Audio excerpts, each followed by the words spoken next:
E já estamos conectados com ACM Neto, ex-deputado, ex-prefeito de Salvador, presidente nacional do DEM, que teve a gentileza de aceitar o nosso convite. Muito boa noite, presidente. Boa noite, Diego. Uma alegria poder participar aqui do Papo Antagonista de hoje. Neto, me permita lhe chamar de Neto, como lhe chamo aqui em Brasília. A gente viveu hoje aqui em Brasília um dia, um day after dessa coisa toda, desses atritos envolvendo o Congresso e as Forças Armadas. O senador Omar Aziz fez uma declaração na CPI da Covid ontem, dizendo que as Forças Armadas deveriam estar envergonhadas do envolvimento, do possível envolvimento de integrantes militares em possíveis escândalos do governo Bolsonaro. As Forças Armadas divulgaram uma nota bastante dura, falando que não aceitariam aquele tipo de coisa. O Omar Aziz disse que não quis generalizar, que foi um mal-entendido. Hoje o Rodrigo Pacheco, presidente do Senado, então se encontrou com o ministro da Defesa, Braga Neto, e segundo Pacheco, que é do seu partido, assunto resolvido, assunto encerrado. Para você, assunto encerrado também isso? Você que conhece tão bem Brasília e o Congresso e os bastidores do poder? Olha, Diego, eu espero que seja uma página superada desse momento tão difícil que o Brasil vem vivendo, especialmente pela necessidade de preservarmos as instituições. Eu acompanhei ontem o que aconteceu na CPI, como, em geral, os brasileiros também acompanharam, né? E eu penso o seguinte, não há nenhuma instituição no país que possa se sentir acima da justiça. Qualquer tipo de denúncia que exista contra qualquer instituição tem que ser apurada. Nós temos que defender a apuração e existem pessoas boas e ruins nas mais diferentes áreas da vida pública brasileira, né? E nós não precisamos e não podemos, na verdade, ter medo, né, das investigações. Eu penso que as Forças Armadas têm gente muito séria, que merece toda a nossa homenagem, o nosso reconhecimento. Agora, eventualmente, se houve algum desvio de conduta pontual de alguém das Forças Armadas, isso não pode, por um lado, ser generalizado, mas, por outro lado, também não pode ser acobertado. Não dá para você jogar para debaixo do tapete a poeira e fingir que não aconteceu. No entanto, tudo isso precisa ocorrer com respeito às instituições e preservando a boa relação do Congresso Nacional com as Forças Armadas. Você acha que foi assodado, que foi grave o tom da nota das Forças Armadas, Neto? Olha, eu acho que estão existindo muitos exageros em todo esse processo, viu, Diego? Por exemplo, eu acompanhei ontem a CPI. É questionável do ponto de vista jurídico a prisão que aconteceu do depoente ontem, tá certo? Então, de vez em quando, e aliás, eu já fui membro de CPI, de uma CPI muito importante, que foi aquela CPI dos Correios. Eu mesmo, na época, cheguei a cometer alguns exageros. Então, você está ali no calor de uma CPI, você acaba, às vezes, perdendo um pouco a mão, às vezes acaba elevando o tom, né? De vez em quando eu vejo o presidente da CPI, por quem eu tenho, inclusive, um respeito grande, o senador Omar Aziz, às vezes eu acho que passa um pouquinho do tom, né? Como também acho que as Forças Armadas reagiram chamando para si algo que não pode ser da instituição, né? Ninguém aqui vai julgar as Forças Armadas pelo erro que, eventualmente, um membro dessa instituição tenha cometido. Ao contrário, as Forças Armadas têm alta credibilidade no Brasil. Agora mesmo eu fiz uma pesquisa qualitativa do Democratas, uma das instituições mais respeitadas do país continua sendo as Forças Armadas. E tem quadros bastante qualificados, bastante qualificados. Então, é preciso baixar o tom e evitar os exageros de todos os lados. A gente vai falar dessa pesquisa daqui a pouco. O senhor não vai fazer esse comentário, eu vou fazer. A percepção que dá, Neto, é que tá uma cultura do não me toque, né? Ninguém toque em mim. É assim com o Supremo, é assim com as Forças Armadas, é assim muitas vezes com o Congresso, é assim com a imprensa. Então, ninguém pode falar de mim, ninguém toca em mim, e se tocar em mim, eu já vou me sentir atingido, acuado, vitimizado, né? Isso não pode. Eu sou contra isso, Diego, até porque eu acho que nós vivemos num país democrático que, graças a Deus, as instituições são cobradas e existem equilíbrios que precisam ser respeitados, existem órgãos que têm o dever institucional de fiscalizar e acompanhar essas instituições, então não pode ser por aí, não pode ser por aí.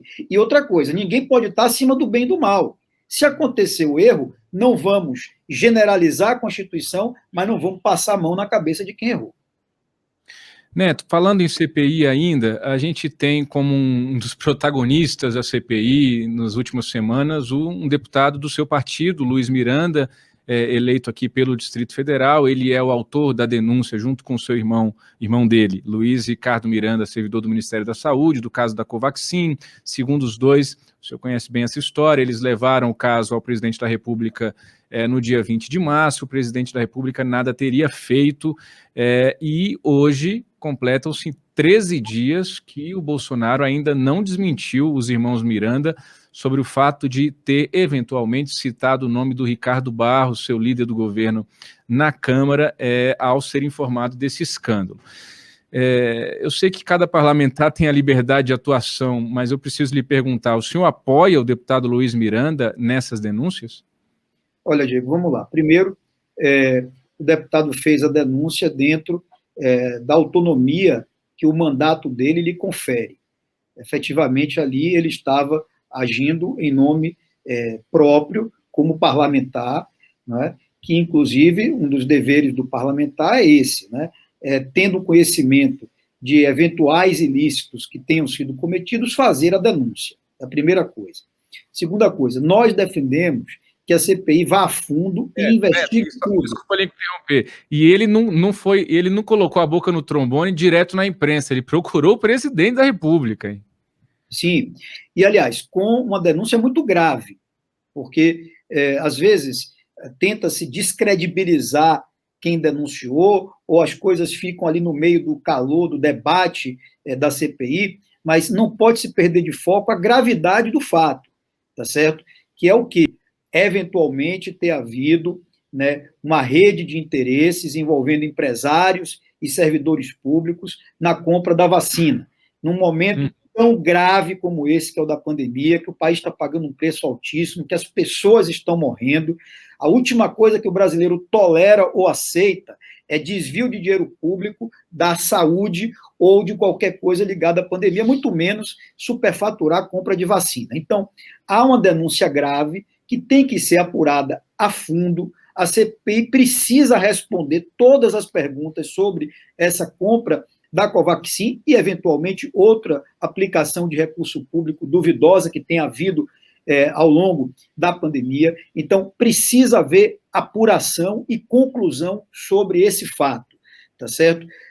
O parlamentar tem o direito de fazer a denúncia. Eu aqui não posso responder pelo deputado Luiz Miranda, eu não estava presente na reunião, né? O deputado, inclusive, conversou comigo depois que as denúncias foram feitas e que foram divulgadas pela imprensa, mas não me cabe entrar no mérito deste assunto. Agora, defendo que a CPI vá até o fim, apure tudo e chegue a conclusões contundentes sobre a denúncia que foi feita. No caso do deputado Miranda, no mesmo dia em que ele fez a denúncia, uma entrevista exclusiva que ele deu a mim aqui no Antagonista, horas depois, um outro integrante do seu partido, o ministro Onyx Lorenzoni, fez uma coletiva de imprensa rebatendo duramente ali, com um tom bem elevado, o deputado Miranda. Como é que o senhor lidou com isso aí nos bastidores, dois filiados do partido, Neto? Olha, não foi a primeira, nem será certamente a última divergência que nós temos envolvendo figuras do Democratas, né? Uhum.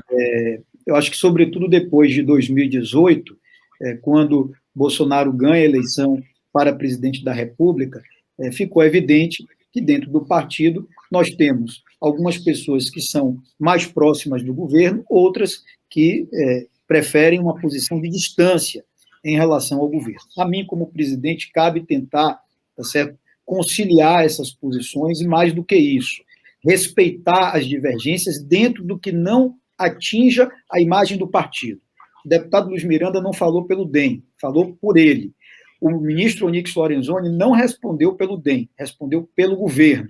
Então, é preciso compreender o papel de cada um e a gente vai tentando conviver com essas diferenças, não foi a primeira, não será a última. Agora, quando isso eventualmente trouxer o risco de comprometer a imagem do partido, aí sim se torna uma questão partidária, suscetível, inclusive, a alguma deliberação do partido, que não foi o caso específico desse assunto. Entendi. O governo Bolsonaro começou com 3 ministros do DEM, Mandetta na saúde, que não é mais, Tereza Cristina na agricultura e Onyx Lorenzoni, que apesar de ter mudado de lugares, continua ali o Onyx Lorenzoni ainda no governo. Há um burburinho nos bastidores de Brasília já há um tempo de que esses dois podem deixar o DEM e mudar de partido. Isso confere, Neto? Vamos lá, Diego, desde o início, né, e muitos duvidavam disso. O Democratas não teve nenhuma participação na escolha dos ministros.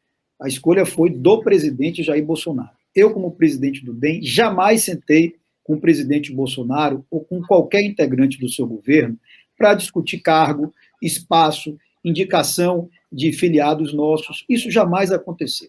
Aliás, eu sempre coloquei isso como uma barreira. Disse, olha, me chame para conversar política, eu vou. Eu tenho um dever, respeito à instituição Presidência da República. Mas, para participar de indicação de cargo, de troca de espaço, estou fora. Me inclua fora dessa. São quadros qualificados, são pessoas que têm história no Democratas. Onyx, a vida dele toda praticamente foi militando, primeiro no PFL, depois no Democratas. É uma pessoa que eu tenho um carinho, inclusive pessoal, assim como a ministra Tereza, que, aliás, faz um grande trabalho no Ministério da Agricultura. Eu sou do tipo que critico quando merece criticar e reconheço a qualidade e virtude quando também tem que ser feito. Agora, é natural que exista essa especulação, sobretudo em função ainda das incertezas da regra eleitoral para o ano que vem, é natural que exista essa especulação. Eu não posso participar dela. Quando a especulação deixa de ser uma especulação e se torna um fato, né, que um determinado membro do partido decide sair, aí sim eu me posiciono, como fiz em outros casos. No caso do deputado Onyx e da ministra Tereza, eu faço votos que continuem no DEM, que continuem construindo conosco, tá certo? E, mais uma vez, registro a importância desses dois quadros. Sobre especulação, aí eu deixo para frente e para a hora certa, quando e caso se confirme ou não, e eu espero que não se confirme. Neto, todo jornalista que está lhe entrevistando nos últimos meses tem lhe feito essa mesma pergunta que eu não vou poder fugir. O que o senhor e o DEM vão fazer nas eleições de 2022? Até aqui as suas respostas têm sido políticas, dando margens para várias interpretações.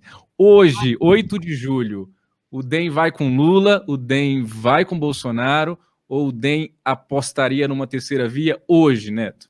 Então, vamos lá, eu vou aos fatos, Diego, é melhor do que as especulações. Primeiro, eu diria que nós temos hoje, dentro dos quadros do partido, dois nomes com grande destaque nacional, dois nomes que vão ter um peso importantíssimo na construção desse desenho de 2022. O primeiro é o ex-ministro da Saúde, Luiz Henrique Mandetta, que, inclusive, tem todo o suporte do partido para, nesse momento, se movimentar pelo Brasil, discutir os problemas do presente, refletir sobre problemas do futuro, soluções que podem ser apresentadas para o país. Mandetta tem um conhecimento que vai para muito além apenas da questão da saúde, onde ele foi ministro e pôde demonstrar toda a sua experiência e qualidade.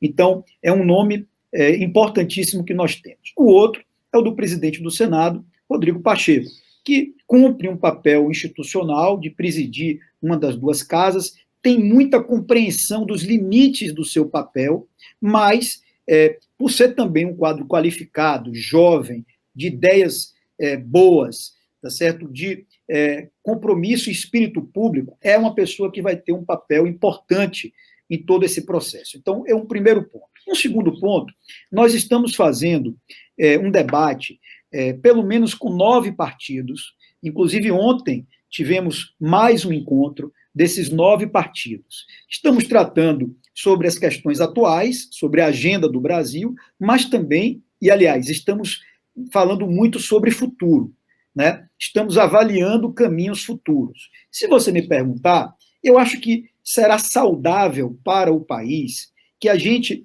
possa oferecer aos brasileiros caminhos que não sejam apenas os dois que estão postos hoje, considerados como os dois de extremo, como a polarização. Muita gente me pergunta, Neto, está resolvido? Vai ser Bolsonaro e Lula e acabou? E o Brasil vai ter que escolher apenas entre um e o outro? Eu acho que não. Eu acho que, inclusive, as pesquisas hoje, elas retratam muito mais o passado do que propriamente projetam o futuro. Eu acho que, em algum momento, vai abrir uma janela de oportunidade para surgir novos nomes, novas alternativas, tá certo? Que vão chegar à atenção dos brasileiros. Porque tem uma coisa interessante, Diego, o tempo da política nem sempre é o tempo da cabeça das pessoas. A política e a imprensa, que faz o seu papel legítimo de especular, ela antecipa muito a agenda. Só que hoje, a maioria dos brasileiros não está preocupado com a eleição de outubro do ano que vem. Quando a eleição se tornar efetivamente uma preocupação, aí o jogo pode mudar.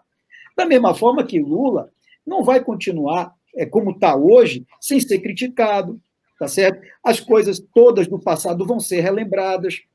Então, Lula vive um momento onde ele está preservado. Houve uma decisão do Supremo que recolocou ele no jogo e ele está preservado. Né? O governo, jogando parado, como o Mário Sabino já escreveu aqui no site. De maneira inteligente. E o governo vive crise permanente, porque a crise não sai do governo, o governo não sai da crise. Tá certo? Agora, quem conhece política, como eu conheço, eu posso lhe assegurar, é cedo demais para a gente fazer projeção.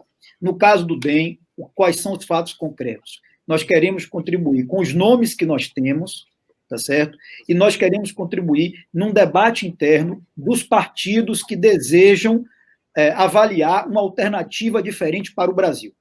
Caminhos e opções para o futuro do país.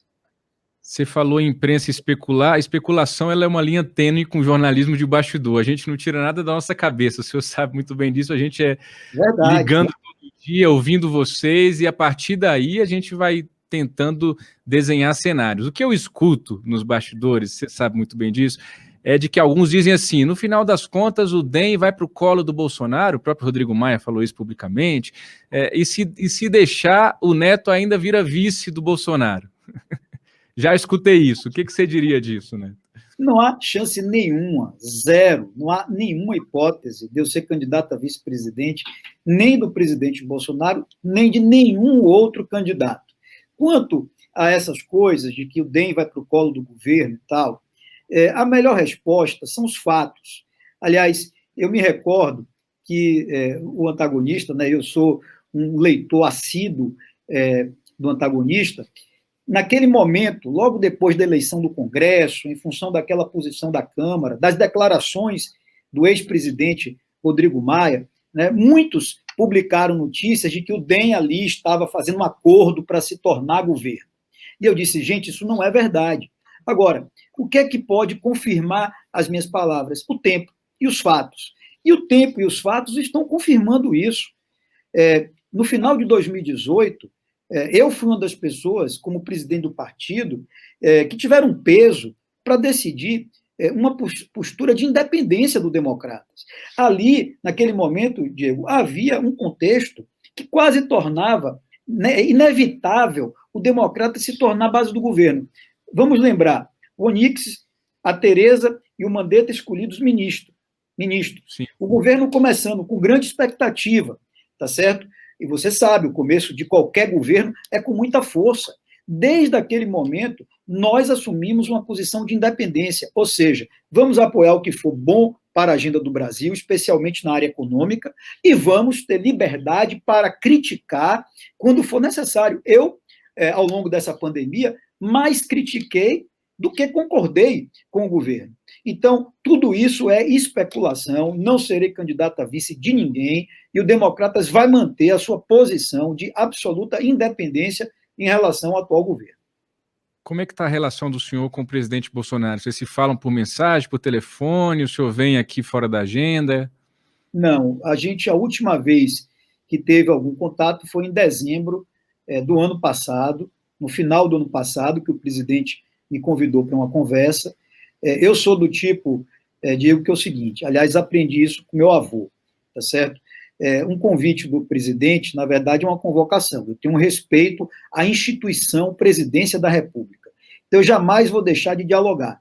Eu dialoguei com Dilma, que era do PT, minha adversária, dialoguei com Temer e dialogo com Bolsonaro sobre questões do país, diferente de você tratar de agenda política, de compromisso político, tá certo? Da mesma forma que todas as vezes que conversei com o presidente, fui muito sincero, franco, inclusive nas críticas que fiz e faço a uma série de coisas vinculadas ao governo. Mas, concretamente, desde o final do ano passado, de dezembro do ano passado, não há nenhum contato nosso com o presidente Bolsonaro. Estou caminhando para o fim, Neto. Você citou 2 nomes aí possíveis presidenciáveis do partido. Deixa eu fazer 2 comentários aqui para você me ajudar.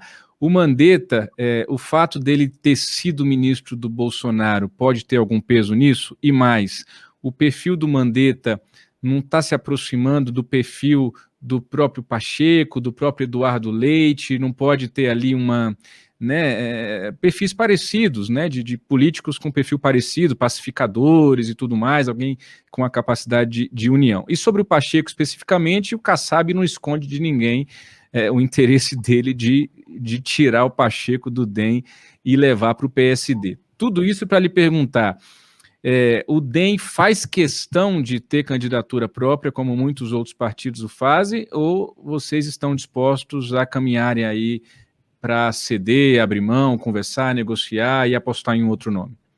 O DEM deseja ter candidatura própria. O nosso desejo é esse. E nós temos 2 nomes, como eu lhe citei, que podem contribuir muito nessa construção, o do Mandetta e do Pacheco. E aí até me permita fazer um parêntese, Diego, porque você falou de perfil. A gente fez recentemente uma quali nacional e o nosso maior objetivo era exatamente tentar identificar o perfil ideal, o perfil desejado pelo brasileiro para o futuro. E que bom que Mandetta, que Eduardo Leite, que Rodrigo Pacheco, eles se enquadram nesse perfil, de fato se enquadram. São políticos jovens, são políticos modernos, são políticos que têm experiência política, mas não trazem consigo os desgastes da política, né? Não são políticos carreiristas, não são pessoas que estão presas a interesses corporativos, ao contrário, são pessoas que podem gerar uma ruptura, são pessoas que podem mobilizar o país. Que bom que temos nomes, que bom que temos perfis parecidos. É o primeiro ponto que eu quero destacar.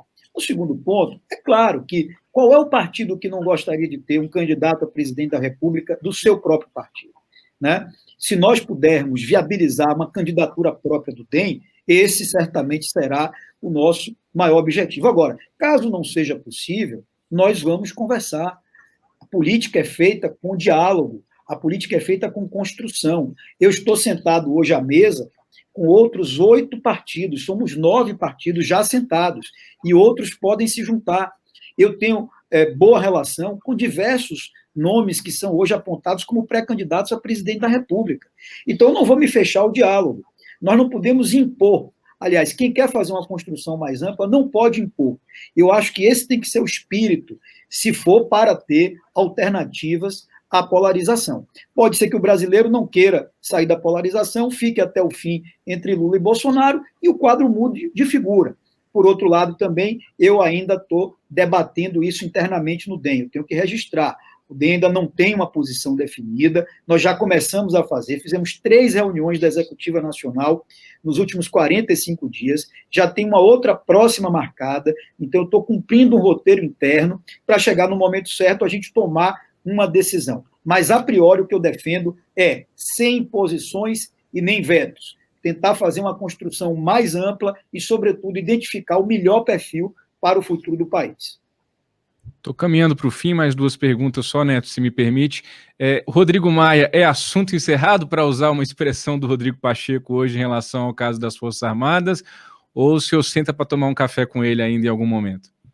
Olha, vamos lá. Rodrigo foi uma das pessoas que eu tive maior amizade na política, né? A gente, na política, em determinado momento, convive com muita gente, só que alguns se tornam amigos. Eu me considerava amigo de Rodrigo, uma amizade construída ao longo de quase 20 anos. Lamento profundamente que Rodrigo tenha feito uma leitura totalmente equivocada do que aconteceu na sucessão da Câmara. E não foi por falta de aviso. Aliás, se tinha alguém que falava com ele com transparência, com objetividade, sem meias palavras, né, esse alguém era eu. Eu hoje desejaria... Falava o quê? Falava o quê? Não, que falava várias coisas, inclusive que ele precisava ter se posicionado contra a reeleição antes do Supremo decidir. Né? Eu acho que esse foi o ponto de partida. Eu dizia a ele, Rodrigo, se posicione antes do Supremo, porque depois que o Supremo decidir, você vai perder força para conduzir a sua sucessão. Dali em diante, tudo o que aconteceu foi consequência, foram erros em sequência, resultado daquele erro primário, que foi ele não ter se antecipado à decisão do Supremo. Ponto. Eu acho que a reação dele foi completamente desmedida. Veja bem, na vida, a gente comete erros. Eu, Diego, cometi um erro naquele processo da Câmara. Não tenho nenhuma dificuldade de reconhecer qual foi o erro que eu cometi. Eu fiz uma avaliação equivocada da posição da nossa bancada, como ele, Rodrigo, também fez. Eu imaginava que juntando eu, ele, Rodrigo Garcia, vice-governador de São Paulo, que à época estava no DEM, Ronaldo Caiado e outros, nós teríamos facilidade para fazer uma lista de apoiamento oficial à candidatura do Baleia. Isso não aconteceu. Eu errei na minha leitura política, tá certo? Como ele também errou na leitura política dele. Agora, ele me acusar das coisas que me acusou, quer dizer, partir para o pessoal como ele partiu, eu não faço política assim. Ninguém nunca viu uma palavra minha de resposta às ofensas e agressões pessoais que o deputado Rodrigo Maia fez a mim. E eu não farei. Eu não farei. Acho que ele passou de todos os limites, e até muitos amigos dele, que são pessoas inteligentes e de bom senso, acham isso também. Mas caberá a história julgar. Ele, por exemplo, fez insinuações que ele sabe que não eram verdadeiras. Eu nunca sentei com o governo para acertar a eleição da Câmara dos Deputados, e ele me acusou disso. Né? E o tempo mostrou que não era verdade. E eu sabia que o tempo mostraria que aquilo não era verdade. Então, eu prefiro que esse seja um assunto superado, encerrado. Né? Eu não vou partir para o pessoal, eu não faço política assim. Eu vou no campo da política, da discussão ideológica, mas não no pessoal. E eu espero que o tempo se encarregue de acalmar o coração de Rodrigo, que mostre a ele o caminho dele seguir na vida dele. Não desejo nada de ruim para ele, tá certo? E que Deus possa estar junto com ele, que ele possa continuar fazendo a política dele. Agora, para mim, isso é página virada e assunto superado. Antes de eu fazer a última pergunta, deixa eu só contextualizar para quem está nos acompanhando que ninguém é obrigado a entender tudo que a gente está falando, né? Vamos lá, pessoal. A gente teve a eleição no início deste ano da presidência da Câmara. Rodrigo Maia era o presidente, já tinha sido reeleito 2 vezes. Estava pendente uma decisão do Supremo Tribunal Federal que poderia autorizar ou não uma nova reeleição de Rodrigo Maia e também de Davi Alcolumbre no Senado.